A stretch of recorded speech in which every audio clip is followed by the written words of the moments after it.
Welcome to episode 117. Ritual planning in real time. Join us as we move beyond the step-by-step guide on how to ritual plan and instead lift the curtain and show how it actually unfolds in real time. Stay tuned. Welcome to the Witchy Wit podcast, where we look at life through a witchy lens. I'm Kimberlyn. I'm Leilani.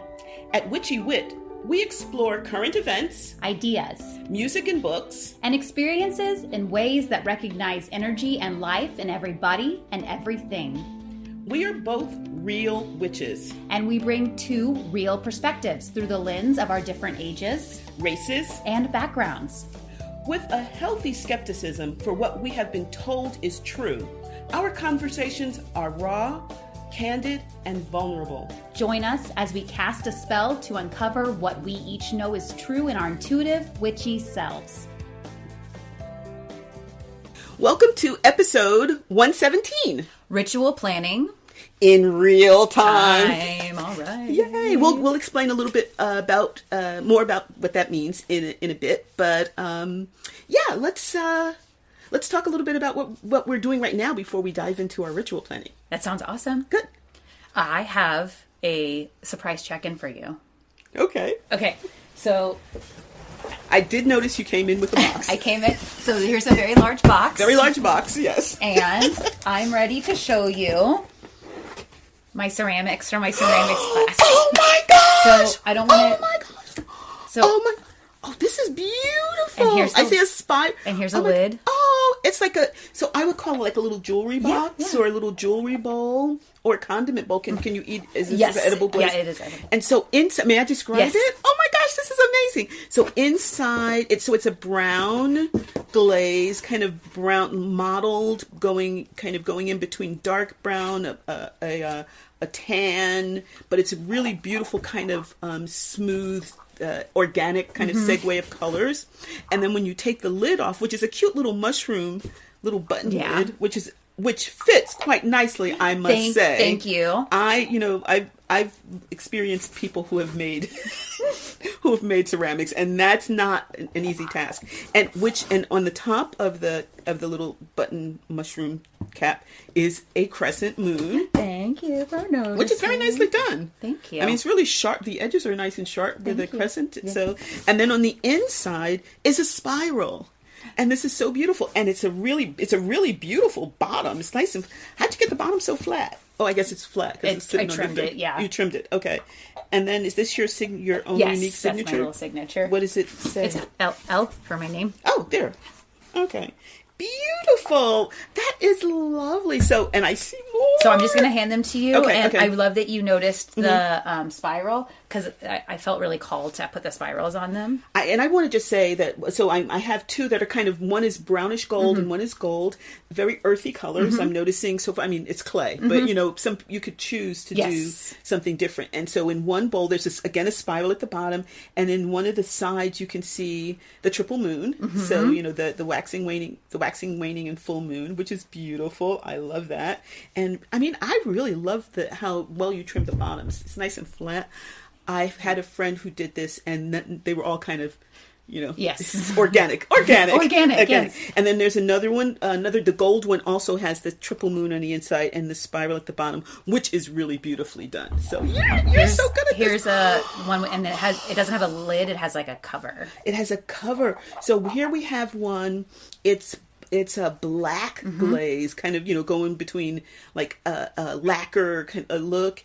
And we have a crescent moon on the outside, really beautifully done. And I should say the glaze is also, it's kind of like a clear, like you could fall into it type of glaze. And then, of course, do you have spirals in the bottoms of all of yours? Okay, so that's kind of your signature. Yeah. And then a spiral down at the bottom. And then a lid in which we have, is this a...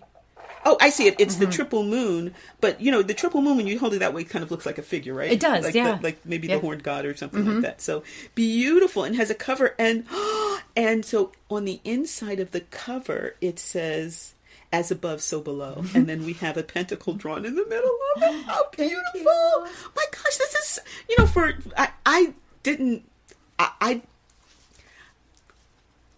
didn't picture this much, that turned out so beautifully. And now we have a Venus Willendorf, okay, and on a gold kind of, would you call it a cup? Yeah, it's okay.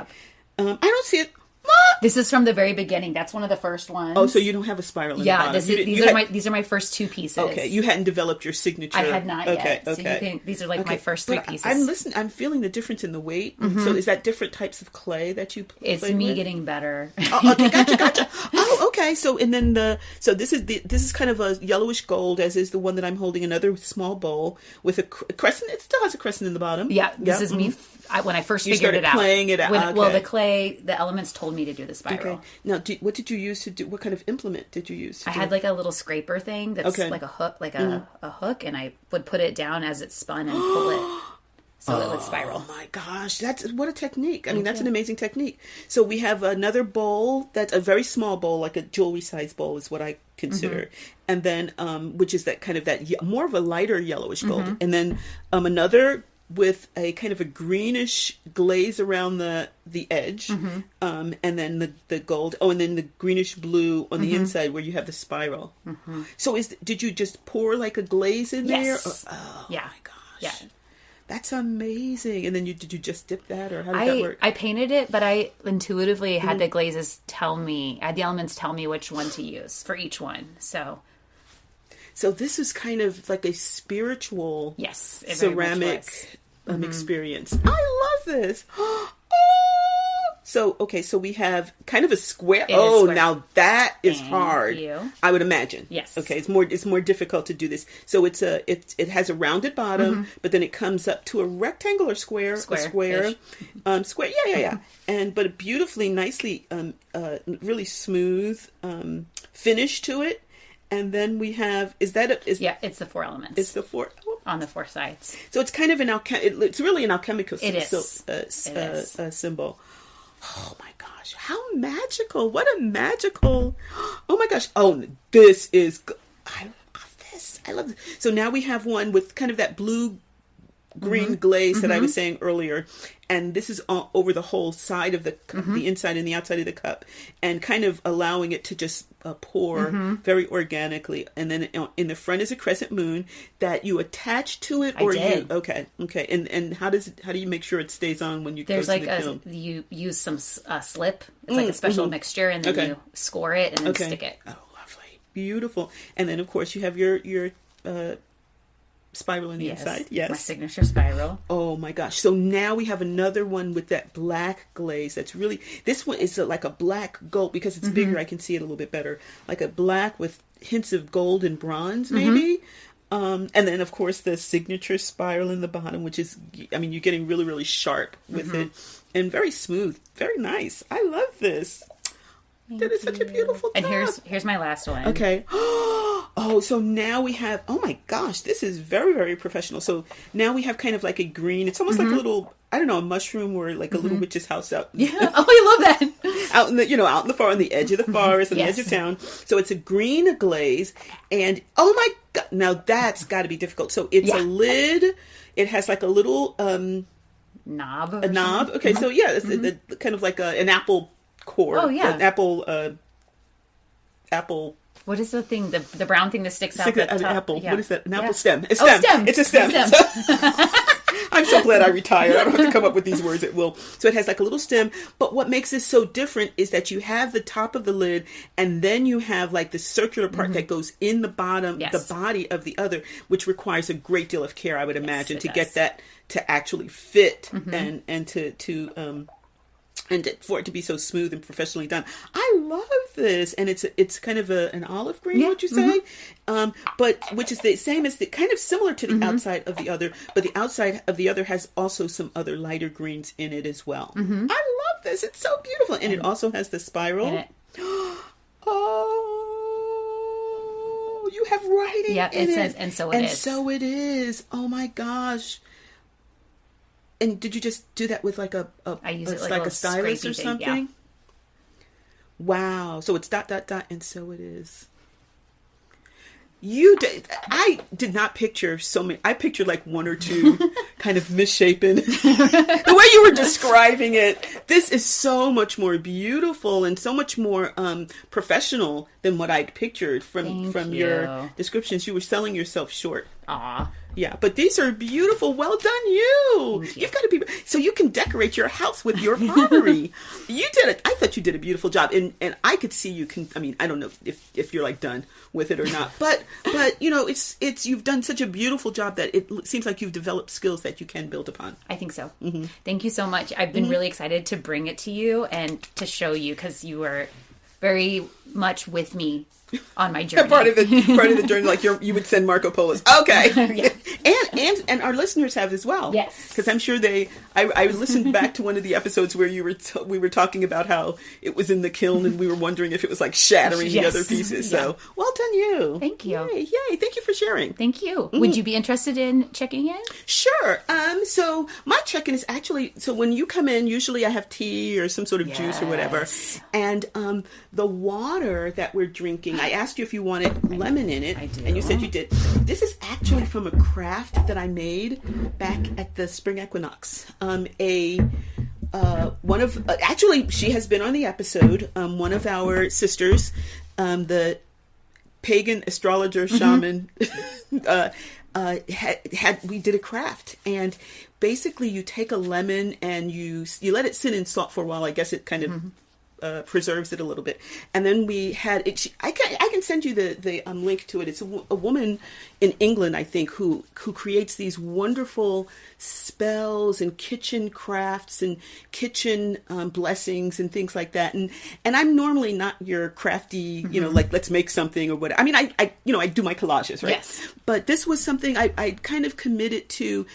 Putting a little bit more effort into my spiritual work, right? And so I had this jar, and in it is is a lemon that had been sitting in salt, and then you make this beverage. It's all about like the abundance of spring. Mm. And so I can't remember everything I put in, but it was the lemon, a sprig of rosemary, a sprig of thyme, some peppercorns, honey or maple. I think we did maple syrup, and then water. And then I just top it off. And so I made this at the spring equinox. Oh. And then I just top it off with some, I just squeeze a lemon, like a half a lemon in it or some more water. Or, eventually I throw some more maple syrup in it. And I try to drink a little bit. I pour a little bit of it in a glass of water, and I try to drink a little bit of it every day. Sometimes I just take a spoonful and just throw it in my mouth. And just sit and think about how abundant my life is. I am so in awe. Isn't that amazing? You're so cool. Isn't it? And so you're having some of it today. And in fact, when we're going to be talking a little bit about ritual planning, but one of the things I was thinking is about doing something with this for the, not necessarily for our ritual, but I was thinking about doing something for the fall equinox that's going to tie into this craft. So, our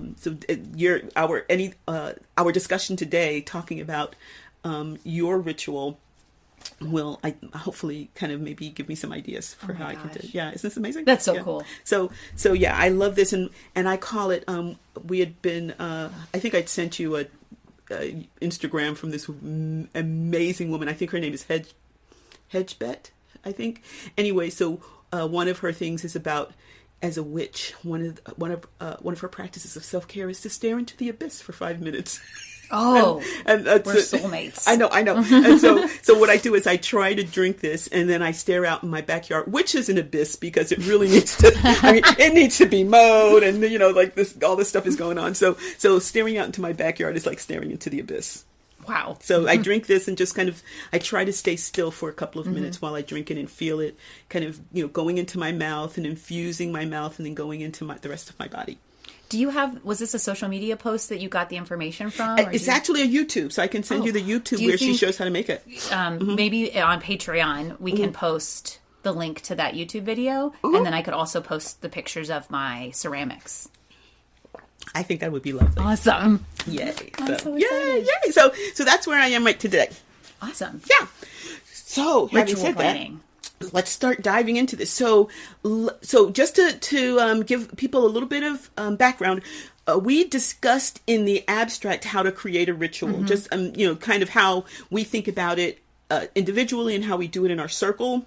And that was episode 65. Okay. 65 back in 2023.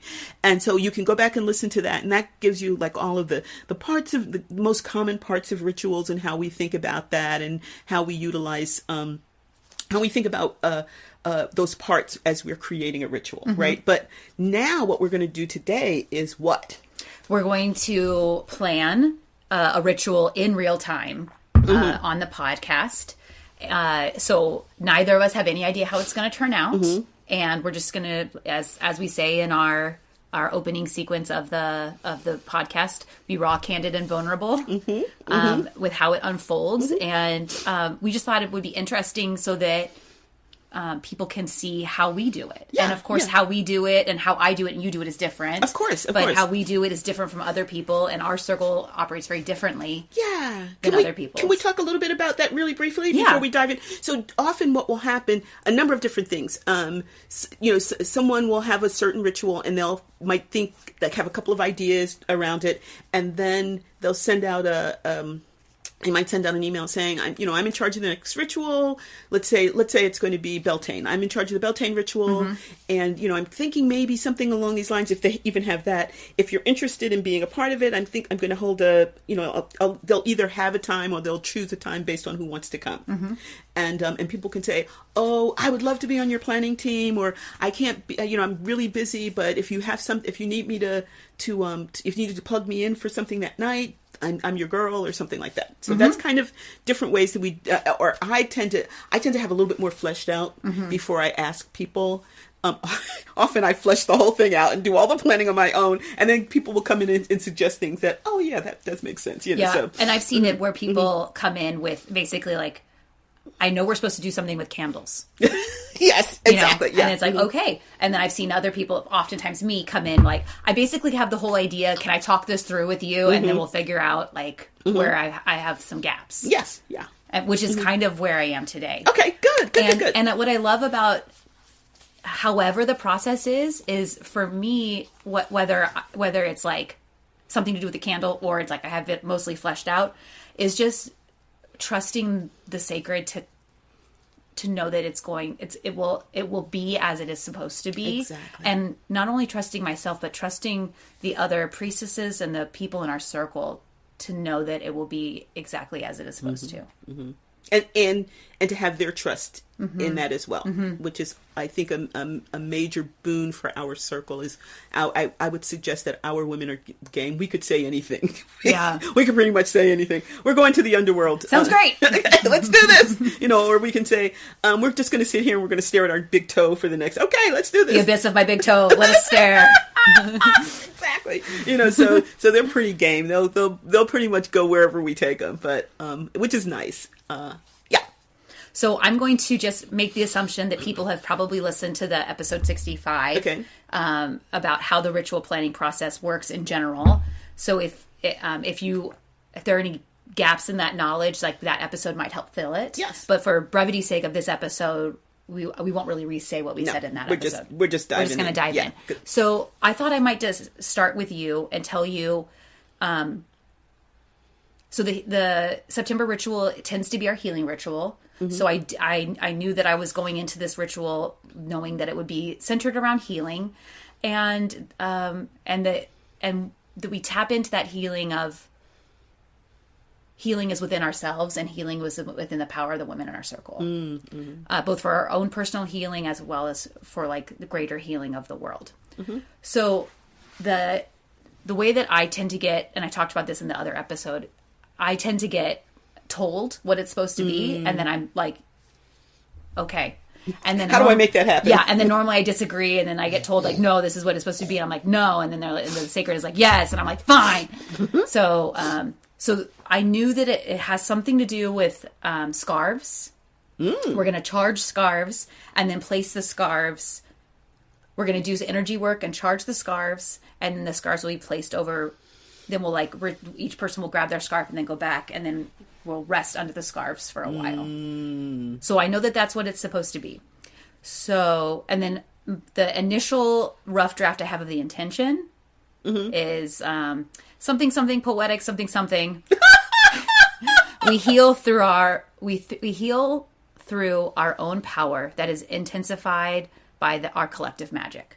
Something like that. Okay, gotcha. I figure we'll come back to that Yeah, in yeah, a yeah. little bit. Okay, so with the ritual working, I was seeing that we place the scarves in the middle. We sing, we dance, we drum, we charge, we raise energy around them. We like push that energy into them. So in some ways, it's a little bit different from the normal arc, where we do our ritual working and then we raise charge? energy. Yeah. We're going to raise energy and charge. I love that. And then kind of do the ritual working ish.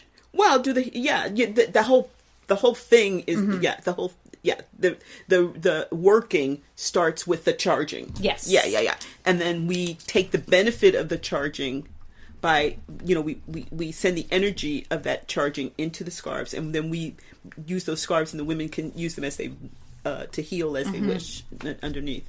And so it sounds like we're going to be under the scarves, kind of quiet. Yes. Okay. I think so. Oh yeah, I love that. And I was going to say something else. When you said scarves, I was thinking Inanna, and we often, and so one of the things that we need to talk about too is deity, because we often, I often choose, how do I want to put this? I'm more elemental and energy based, so I tend to not go with a specific deity, because then I personally feel as if I have to then make sure that deity is properly acknowledged and reverenced and then utilized, right? So I know some people just say, okay, well, we'll just choose this goddess or whatever, and I don't want to be that flippant. What are your thoughts about that?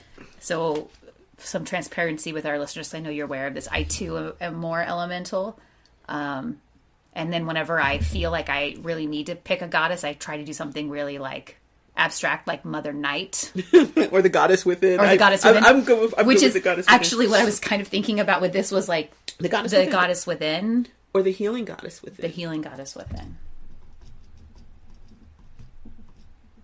The healer within. The healer within. And I'm wondering if so one of the things that we do is we have a social media platform that we basically use for our announcements and to discuss. And I'm wondering if maybe a part of this discussion could be for women who are more, who can benefit more from the relationship with that archetypal, the goddess archetype.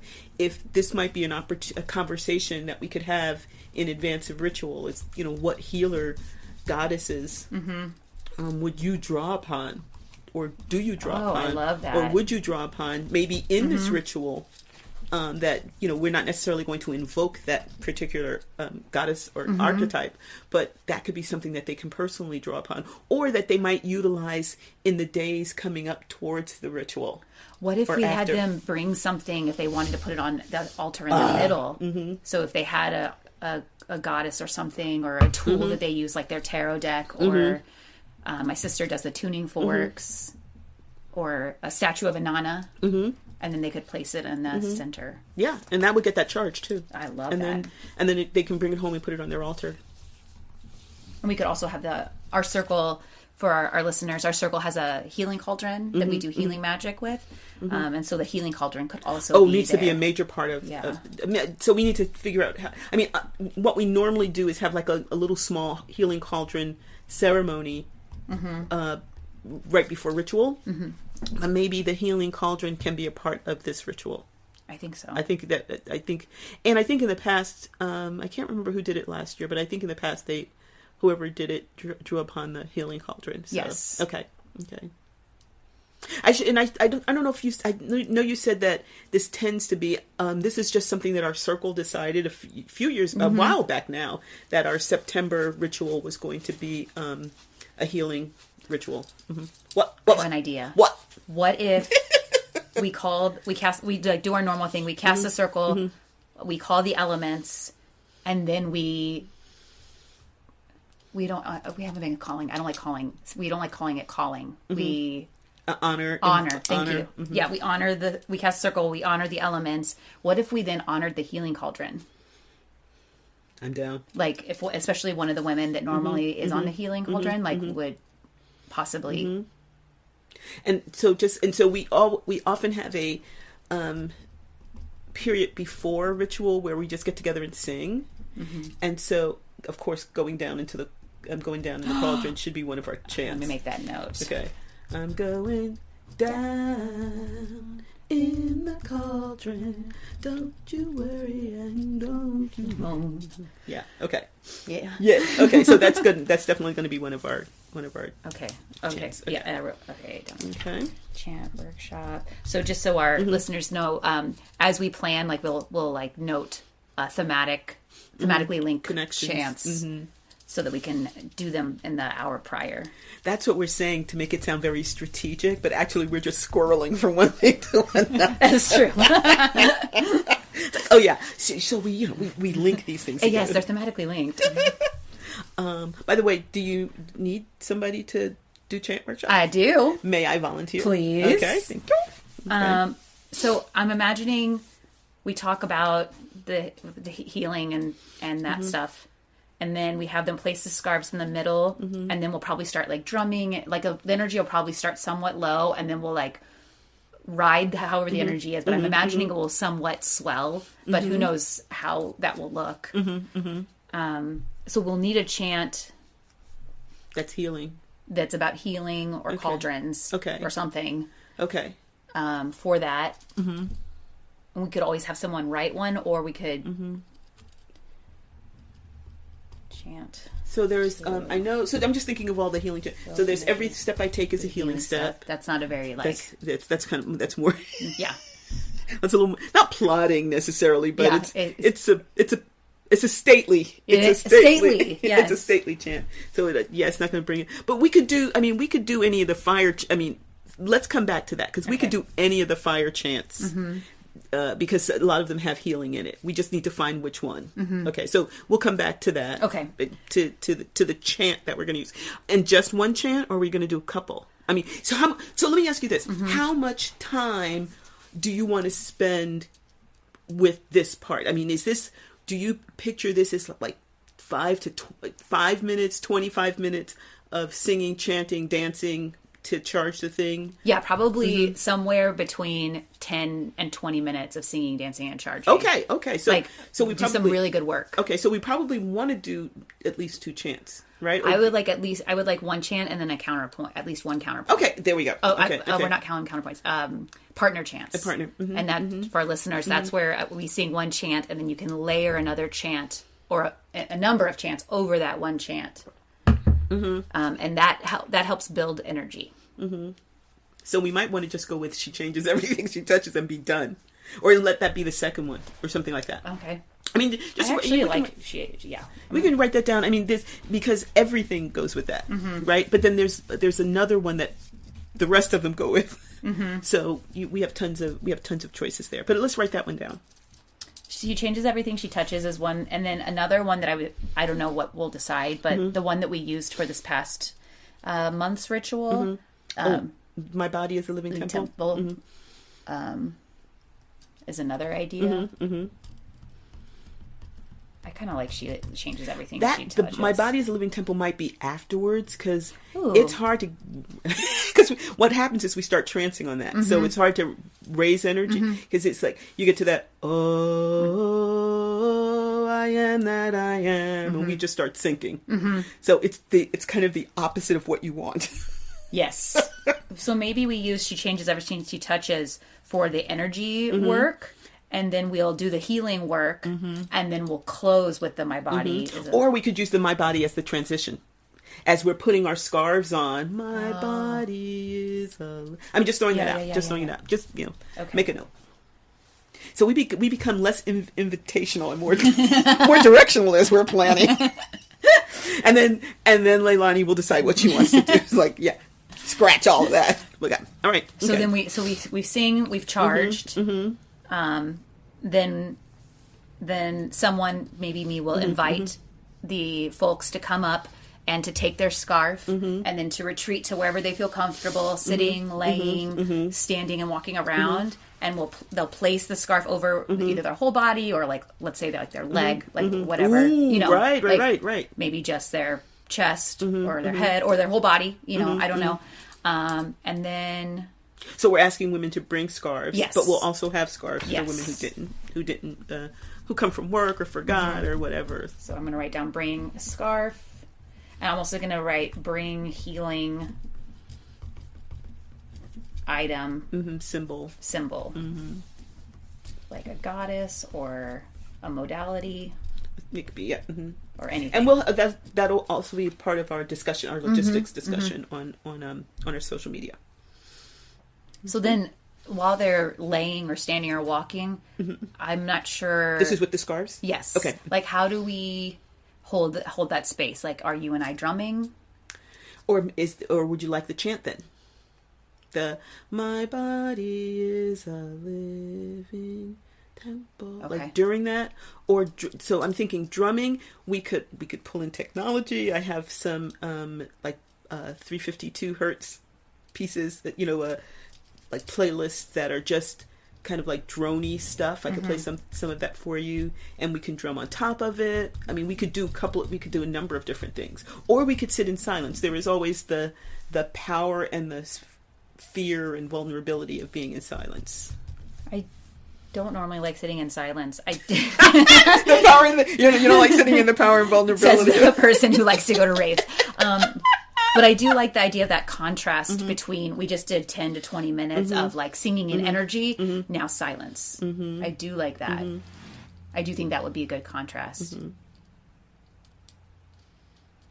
It makes me uncomfortable, which probably means that it's the right choice. But you have time to sit with that and see how that feels. In silence. Yeah, sure. Give it a try. Stare into the abyss. Yeah. And soft drumming can help for people who really don't want to sit in complete silence. I mean, we could softly drum. Maybe we sit in silence, and then to call them out, we start softly drumming, and then we talk about the power of our healer within, and we talk about how that healer within can be healing to ourselves, to each other, to our circle, to the world, and then we acknowledge that the work that we've done here by singing "My Body is a Living Temple." Thoughts? I love it. I like that. Here's the thing now. If you're saying the healer within, we need to make sure that we reference the healer within coming in. So you're referencing it coming out, but it seemed like we moved the healing cauldron instead of the healer within. So It seems like what? It seems like we put the healing cauldron in the place of deity. Instead of the. I was thinking we would call the healing call, or we would not calling. We don't call. But that's all right. I don't know why I'm struggling with that. Honoring the healing cauldron. Well, we're calling that energy into our circle. Yes, to do our work. So yeah, and then we call the healer within after the healing. Oh, cauldron. Okay, gotcha. That's perfect. Gotcha. Okay, that sounds good. Okay, I didn't say that. I didn't say it out loud. Okay, there we go. Okay, good. I like that. Yeah, and so say again what you said, because I got hooked on that part. So picture everyone with the scarves placed wherever, right? And some people are like standing, sitting, laying, whatever. We have silence for however long, and then slowly, probably quietly, you and I will start slowly drumming. And then somebody, probably me or you, will invite them to come back with that healing in their bodies and in the world, however they directed it. Is that a good place for the chant? And then we'll. Could we just start singing and then let the? Okay. So we'll start singing. Yeah, we'll start the drumming. That'll start bringing them out. Then quietly start singing the chant. Yes, and then the benediction. And then they can, because they'll probably join in with the chant with the chant for a while. I like that. And then spend a little time with the chant, and then the benediction. Yeah, and I don't know, depending on how much time and how many people will be there, if you want to do a sharing or something after. I don't know. Just for right now, put a question mark, but. And you can kind of look and see. I mean, if we have 75 million people there, right, then we will not do a sharing. But I like that. But if it's a smaller group, that might be something, because this is kind of intimate, and so people might want to allow a little bit of it to come out before we throw them in their car and send them home. That's good. I always forget about the concept of sharing. That communal aspect of I our do. ritual. I do. Yeah. And sometimes it's not always indicated, but this is such, it seems to me this can be such an intimate type of working that they might, I find that I might need a slight like blow off valve. To basically, so on a certain level, for me, it's actually kind of decreasing the impact of the work. It's not making it smaller, but it's making it a little bit more real. So it's less about this, and then by talking about it, I can kind of bring it into a real space that I can journal about later or whatever, but I can safely get home and and it's kind of encapsulated. It's kind of encapsulated. So even if I just say a couple of sentences, that gives me something a little bit more tangible to kind of hold on to the next morning when I'm like, what the hell happened? Right. It's my like, gosh, it's so true. And then I'll have like that little capsule, because it'll be like a whole bunch of wah, wah, wah, wah, wah. And then that little capsule will be something that I can then kind of work with a little bit. I really appreciate you saying that. And I think in transparency with our listeners, like, this is for me, one of the really valuable things of like, I would never have thought that, but when you say that, it's so true. And it's the power of having people who think or experience differently, as a part of the sharing or as a part of the planning. It's a part of the, and that's something that I keep forgetting about too. And until someone says, what about, oh yeah. Yeah. It's a great idea.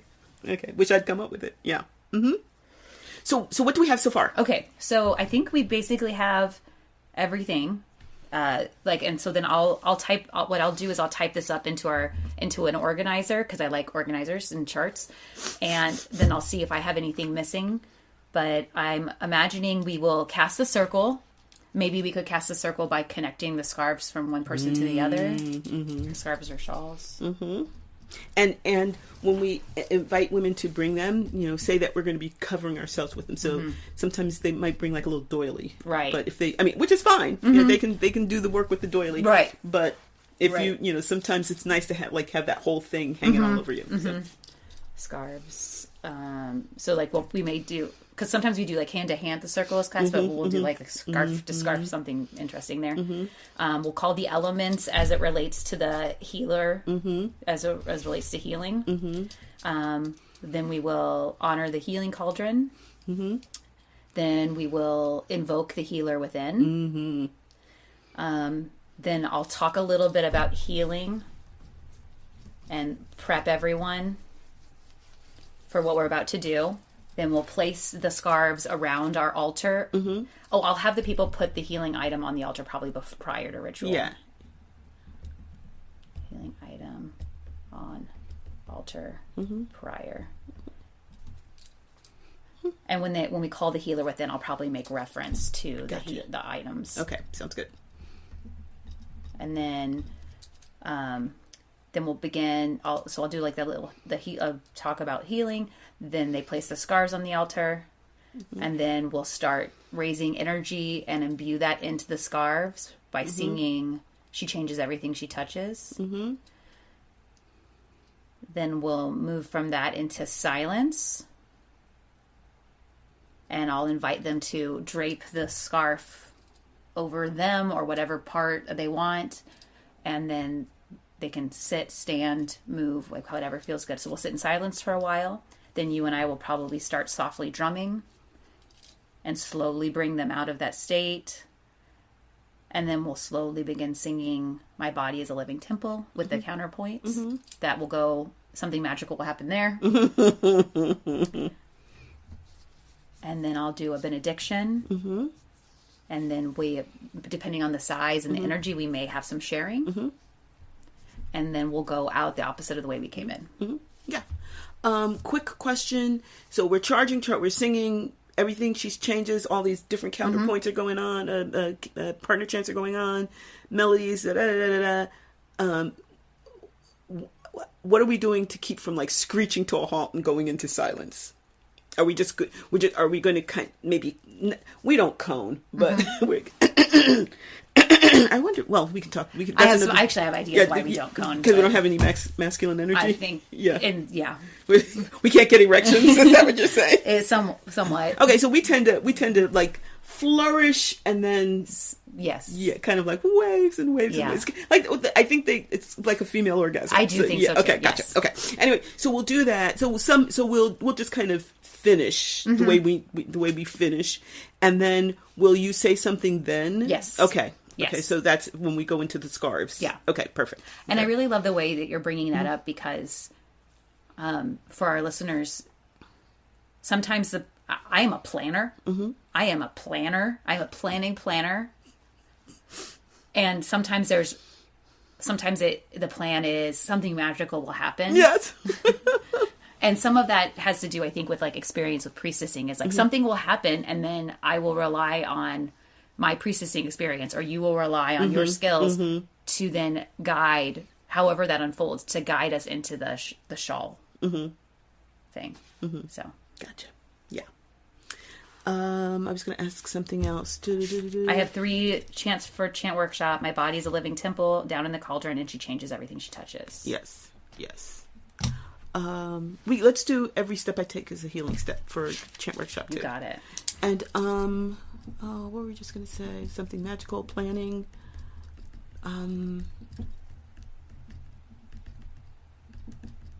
Silence. There was something I was thinking but I was listening deeply, which means then whatever comes up will come, if it's necessary, will come up again. But, okay. All right. That sounds good. Oh, I know. Intention. Shall we go back and see where we are with the intention now? How do you feel about drumming during the ritual? What do you mean the ritual? During this ritual, how would you feel about being a drummer? Oh, I assumed I was. Well, I just want to make sure. Oh, gotcha. Okay, yes. Yeah, thank you. If you were like, I need this healing energy. Okay, gotcha. Well, I can heal. The energy is still there. That is my sense of you. I just want to make sure I always offer. I don't ever want to take advantage of you. I appreciate take that. advantage of that. Okay. And I imagine I will drum with you. Okay. Maybe we can drop out. That's right, because we'll be going a long time. We will be going a long time. See what happens. I just got it. We might actually butterflies. We might actually cone on that, but we'll see what happens. Okay. So I'm going to write down possibly. We have to think of a different term other than coning. Yeah. Okay, but anyway. I know, and I also don't like the gendered coning is masculine, and but I also have issues with gender binaries. Yes, exactly. Okay. Okay. So back to the intention. So, I have done a lot of stuff with reclaiming, and reclaiming will have like what will end up being in text a 3-line intention with a lot of commas. I like one sentence. Yeah. So I want us to be as clear, and transparent as possible, and not be super wordy. So when later people say, "What was the intention?" You know, So I think it needs to be short. I prefer intentions that are short enough that I can say it, and then people can say it back to me 3 times, and I don't have to chunk it.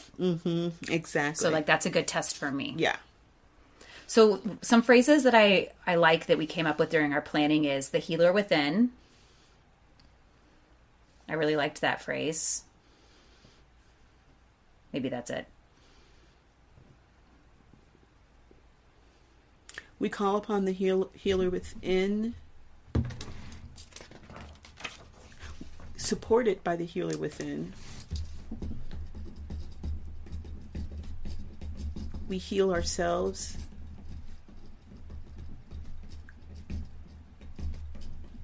And our world. But you want collective in there somewhere? Collective magic's in there?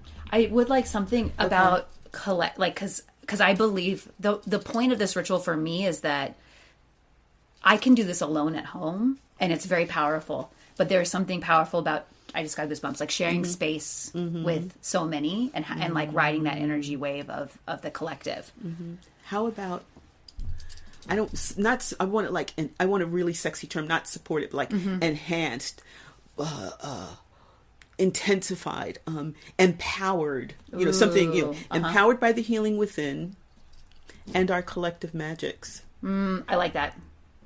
We heal ourselves and our world. Within and our collective. But I want we need to pull out a thesaurus, but like enhance, support it. Like I want a firework term. Yes. Something like how, what is that device where you jump into this tube and you don't fall because the air keeps you up? Oh yeah. Buoyed. So buoyed, but buoyed is kind of like water. I want something that's more intentional, but you can, you have the power of the internet at your fingertips. You can come up with a term. Yes. Awesome. Okay. So it's going to be, we'll mess with a few of the words to really get like a word that really speaks to us, but it's basically empowered by the healer within and our collective magics. We heal ourselves and the world. So collective magic? Magic, yeah. Okay. Ourselves and the world. Yeah. Great. Yay. All right. So I feel...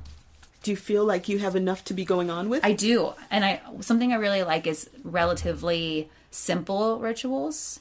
And I like that the team will have you and I drumming, and then I'll get people to call the elements and the healing cauldron.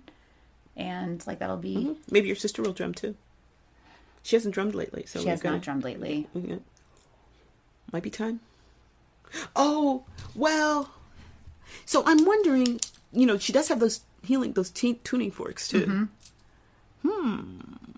Well, just recognize that she has a lot of tools in her healing toolbox. So that might be something that could be utilized, not necessarily. So I know she has used those and I don't know if you call it forked, but she's used her tuning forks as a healing modality over people's bodies. That might be something that could be utilized while we're raising energy or something like that. So just keep that in mind. I think that's something. And then of course, there's just her drumming ability too. So one thing I hate to put her on the spot on our podcast.